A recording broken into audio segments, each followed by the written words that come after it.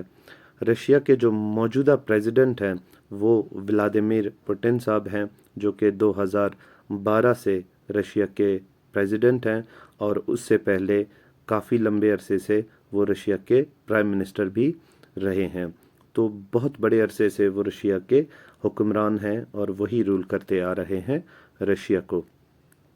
اچھا، رشیا میں ایک میجر پورٹ ہے جسے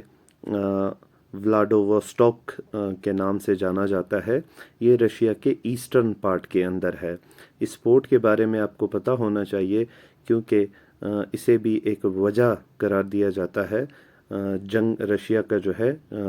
اس کے اوپر یوکرین کے اوپر حملہ کرنے کے پیچھے اس پورٹ کو بھی ایک وجہ قرار دیا جاتا ہے۔ یہ ایک جو ہے جیو اکنامک ریزن ہے، اور یہ پورٹ جو ہے جیو اکنامکلی رشیا کو مجبور کرتا ہے کہ وہ یوکرین کے اوپر قبضہ کرے اور یوکرین کو اپنے کنٹرول کے اندر رکھے۔ اب اس پورٹ کے بارے میں خاص بات کیا ہے، وہ یہ ہے کہ یہ پورٹ جو ہے رشیا کے ایسٹرن پارٹ میں ہے، یعنی کہ رشیا کا جو سائبیرین ریجن ہے اس کے بھی کونے میں ہے، اور یہ پورٹ سال میں صرف 8 مہینے فنکشنل رہتا ہے، اور 4 مہینے یہ بالکل بند ہو جاتا ہے سردی کی وجہ سے اور ہارش ویدر کنڈیشنز کی وجہ سے۔ اس پورٹ کو بند کیا جاتا ہے اور رشیا اس سے جو ہے کسی قسم کا کوئی بھی کاروبار نہیں کر سکتا۔ بہت سارے لوگ یہ اوپینین رکھتے ہیں، وہ کہتے ہیں کہ رشیا مینلی جو ہے وارم واٹرز تک یعنی کہ گرم پانیوں تک اپنی رسائی ممکن کرنے کی وجہ سے جو ہے اپنے آس پاس کے اڑوس پڑوس کے جو ممالک ہیں ان کے اوپر اپنی دھونس جماتا ہے اور ان کے اوپر اٹیکس وغیرہ کرتا ہے۔ یہ بھی کہا جاتا ہے کہ رشیا نے جب افغانستان میں جنگ شروع کی تھی تو اس جنگ کا مقصد بھی گرم پانیوں تک رسائی حاصل کرنا تھا، اور وہ گرم پانی رشیا کو پاکستان میں یعنی کہ گوادر پورٹ کے ذریعے میسر آ سکتے تھے، لیکن رشیا جو ہے افغانستان میں کامیاب نہ ہو سکا۔ اور یہ جو یوکرین کی لڑائی ہے اس میں بھی اس جو ہے جیو اکنامک ریزن کو جو ہے بہت زیادہ اہمیت دی جاتی ہے، کیونکہ رشیا کا جو یہ سب سے بڑا پورٹ ہے یہ صرف 8 مہینے فنکشنل رہتا ہے، تو رشیا کو جو ہے دنیا کے ساتھ کاروبار کرنے میں، امپورٹ اور ایکسپورٹس کرنے میں جو ہے بہت ساری مشکلات کا سامنا ہوتا ہے۔ دیکھیں جی، دنیا کا 90% جو ٹریڈ ہے وہ پانی سمندروں کے ذریعے جو ہے کیا جاتا ہے، اور رشیا کے پاس جو ہے وارم واٹرز یعنی کہ گرم پانی تک رسائی موجود نہیں ہے، اور رشیا ایک سرد علاقہ ہے جس کی وجہ سے رشیا کو جو ہے دنیا کے ساتھ ٹریڈ کرنے میں بہت زیادہ مسئلے مسائل ہوتے ہیں۔ اور یہ رشیا کا جو یہ پورٹ ہے یہ چونکہ ایسٹرن سائڈ پہ ہے، تو اور رشیا کی جتنی بھی فیکٹریز ہیں وہ رشیا کے ویسٹرن سائڈ پہ ہیں، تو اگر رشیا اس کے تھرو ٹریڈ کرتا ہے، جو کہ اکثر رشیا کرتا ہے، وہ رشیا کو بہت مہنگی پڑتی ہے۔ مہنگی اس وجہ سے پڑتی ہے کہ رشیا کے ویسٹرن سائڈ سے اس پورٹ تک ایک ٹرین کا راستہ ہے جس کے تھرو سامان کو لایا جا سکتا ہے آگے ایکسپورٹ کرنے کے لیے،